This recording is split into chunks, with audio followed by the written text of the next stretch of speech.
The Alpha King stood in the doorway of the bridal chamber, looking at me the way one looks at a merchant who has delivered the wrong goods, disappointed, irritated, vaguely insulted. I was wearing his ring, had been for 3 hours. Since the ceremony where I had spoken vows in front of 200 witnesses, where I had promised to honor him, to stand beside him, to be his queen. And now he was telling me I was not what he ordered. I looked down at the ring, heavy gold, set with rubies. Then I looked back at him, and I did something I'd never done in my 23 years of careful, obedient existence. I took off the ring, crossed the room, placed it in his palm, and walked out. 2 months earlier. My name is Isolde Greythorn. I am Omega, third daughter of a minor noble house. Not beautiful, not charming, not particularly anything. But I was educated, well-read, competent. My father had insisted all his daughters learn to think, even if we were Omega. When the royal summons arrived, I assumed it was a mistake, the Alpha King seeking a bride. Every noble family in the kingdom had sent their most beautiful daughters to court, my sisters among them. But the summons was for me, specifically me. My father called me to his study, showed me the letter. "The king has selected you as his bride," he said, bewildered. "You are to present yourself at the palace within the week." "Why me?" I asked.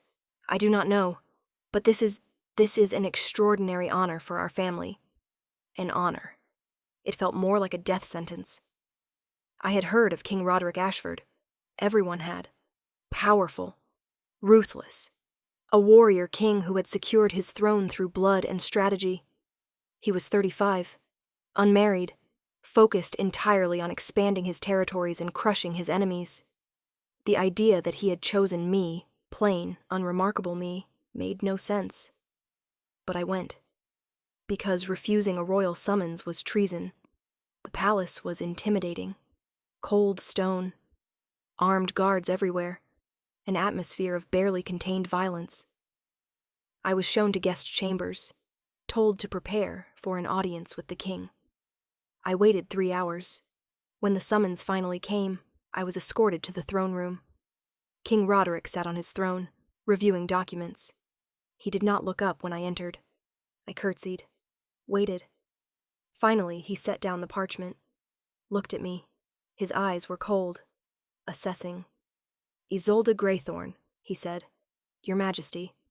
You are wondering why I selected you. Yes, Your Majesty. Because you are educated, competent, and, most importantly, forgettable." The word landed like a stone. Forgettable. "I need a queen," he continued. "Someone to manage the household, host diplomatic functions, produce an heir." He stood, walked down from the throne. "I do not need beauty. I do not need charm. I need competence, discretion, someone who will not cause problems."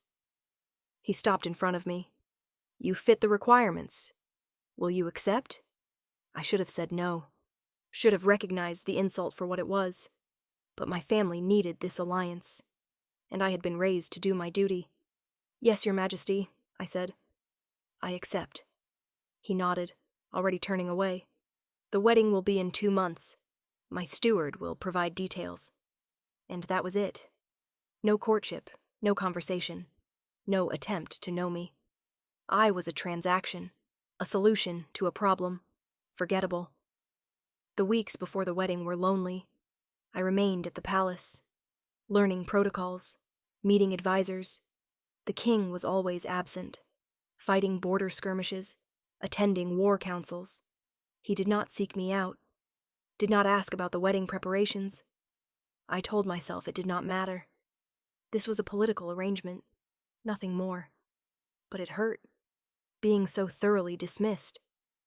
The only person who spoke to me with any warmth was the king's advisor, Lord Marcus. "Do not take it personally," he said one afternoon. "The king is complicated. He does not trust easily." "He does not need to trust me," I said. "He just needs to marry me." Marcus looked at me with something like pity. "Perhaps that is the problem," he said quietly. The wedding day arrived. I wore a gown of silver silk, simple, elegant. The king wore formal armor, as though he were going to war instead of a wedding. We spoke our vows in front of the court, mechanically, without looking at each other. When the priest pronounced us bonded, the king kissed me. Brief, perfunctory, like sealing a contract. The feast afterward was endless. I sat beside him at the high table. He spoke to his generals, his advisors, everyone but me. I was invisible, forgettable. When the feast finally ended, I was escorted to the bridal chamber, told to wait. I waited an hour. Then the door opened, and the king walked in, looked at me, and said the words that changed everything. "You are not what I ordered." I stared at him. "What?" He gestured vaguely, frustrated. "I requested someone competent, discreet, manageable." "And I am all of those things," I said quietly. "You are also—" He stopped, shook his head. "Never mind." "What?" I pressed. "What am I, also?" "Distracting," he said. "You are distracting." I almost laughed. "How? I have been invisible for 2 months. You have barely looked at me." "Exactly. And somehow you still managed to... He turned away, ran a hand through his hair. "This was supposed to be simple, a practical arrangement, but you... What?" My voice was rising. "I followed every instruction. I stayed out of your way. I did exactly what you wanted." "You made me notice you," he said, voice harsh, "without even trying." I went very still. "And that is a problem?" I asked carefully. "Yes, because I do not want complications. I do not want feelings.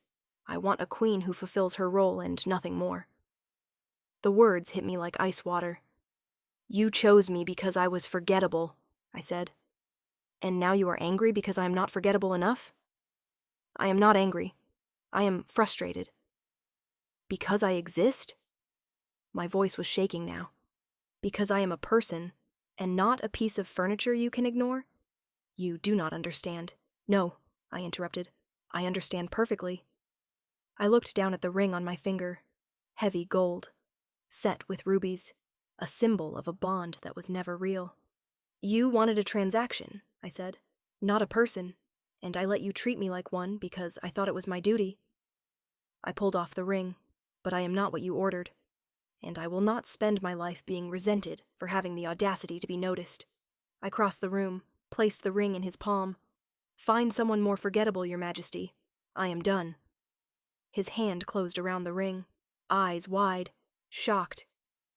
"You cannot just... We are bonded. The ceremony was a performance," I said, "and I am walking off the stage."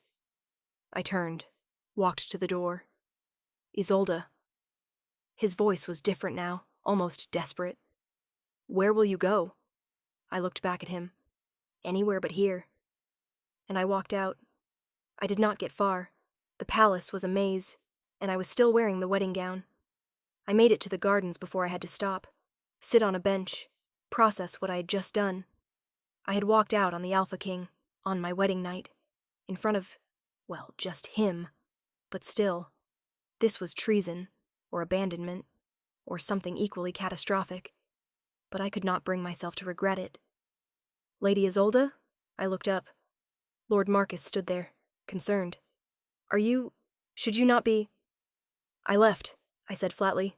"Left. The king. The marriage. All of it." Marcus sat beside me, slowly. "What did he do?"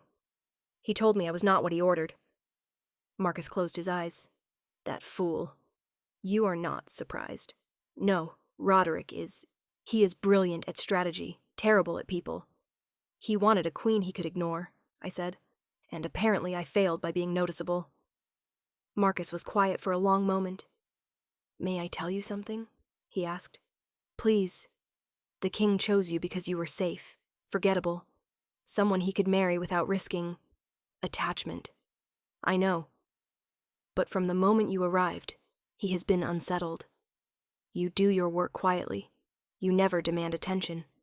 And somehow, that makes you impossible to ignore." I looked at him. "What are you saying?"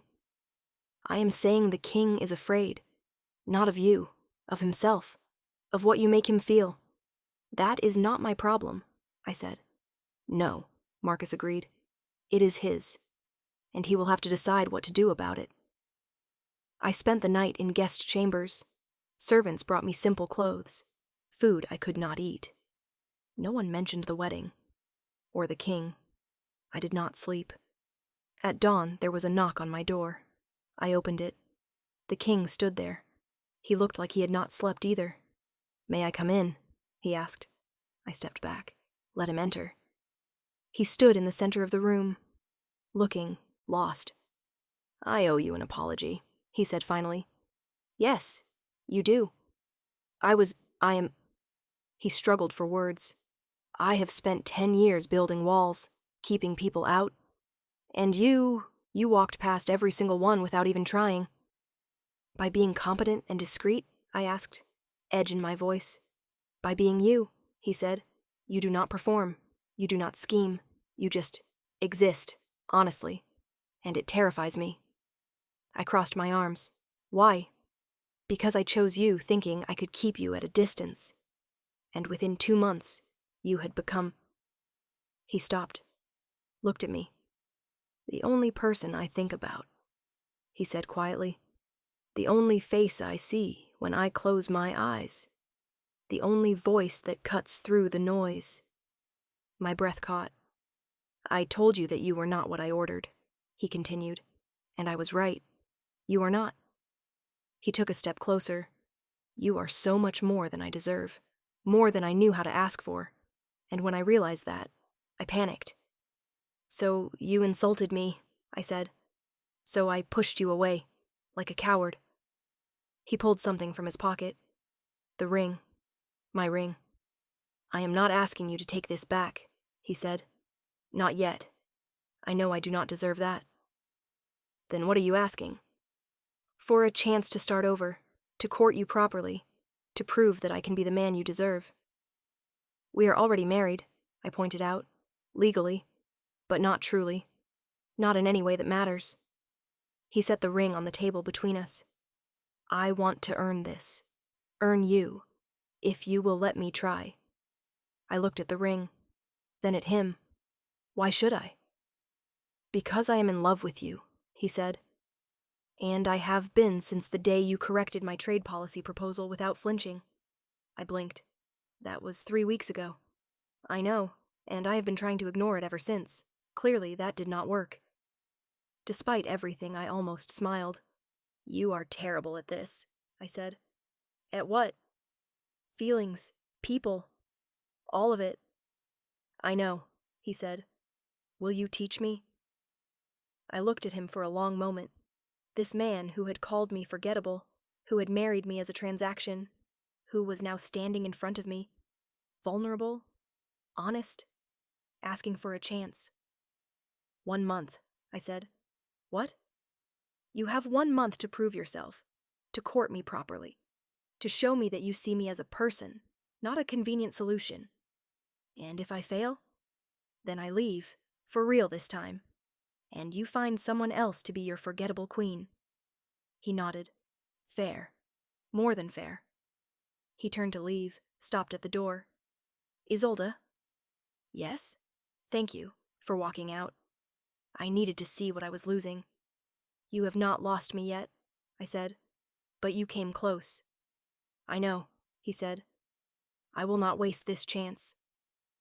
The king courted me. Actually courted me. He brought me books, asked my opinion on policy, walked with me in the gardens.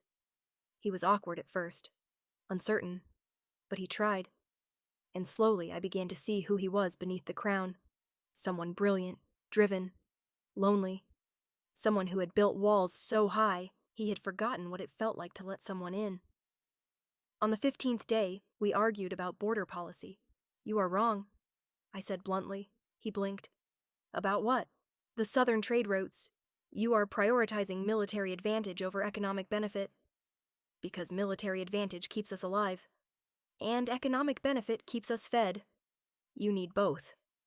We argued for an hour. At the end, he looked at me with something close to wonder. You are magnificent when you argue, he said. I am right when I argue, I corrected. He laughed. Actually laughed. And I realized I was falling for him. For the real him. Not the king. Not the warrior. Just Roderick. On the 28th day, he found me in the library.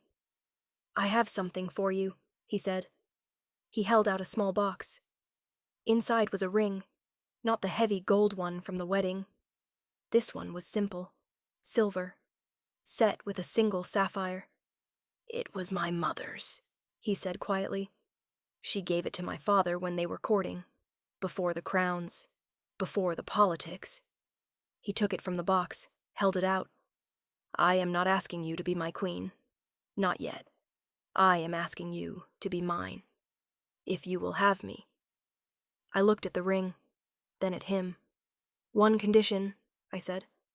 Anything. Never call me forgettable again. He smiled, that rare, genuine smile. Isolde, you are the most unforgettable person I have ever met, and I am sorry it took me so long to say so. I held out my hand. He slipped, the ring on my finger, and kissed me, slow, deep, perfect. Epilogue. 6 months later, I stood in the throne room, not as decoration, not as background, as queen. Roderick was presenting a new trade agreement to the council, one I had helped negotiate. When he finished, he looked at me. The queen has additional thoughts on the Eastern provisions, he said. The council turned to me, listening. I spoke, clearly, confidently, and they took notes. Later, in our private chambers, Roderick pulled me close. You were brilliant today, he said. I was right today, I corrected. He laughed, kissed my forehead. Do you ever regret it? I asked. Choosing me? Every day, he said. I pulled back, hurt. He cupped my face, gentle. I regret that I did not see you sooner, that I wasted time being afraid, that I almost lost you before I even knew what I had. But walking out, I prompted, was the best thing you ever did. For both of us. I smiled, kissed him. I love you, I said. I love you too, he said, my unforgettable queen. The end, he said she was not what he ordered. She handed back his ring and walked out. Because sometimes the most powerful thing you can do is refuse to accept less than you deserve. And sometimes walking away is what teaches someone your worth. Dignity is choosing yourself when no one else will. What moment moved you? The wedding night rejection? Walking out? The dawn apology? The courting month? The second proposal? Share your favorite. If this story spoke to you, like and subscribe for more tales of queens who walk out, kings who learn their worth and love that requires someone to earn it.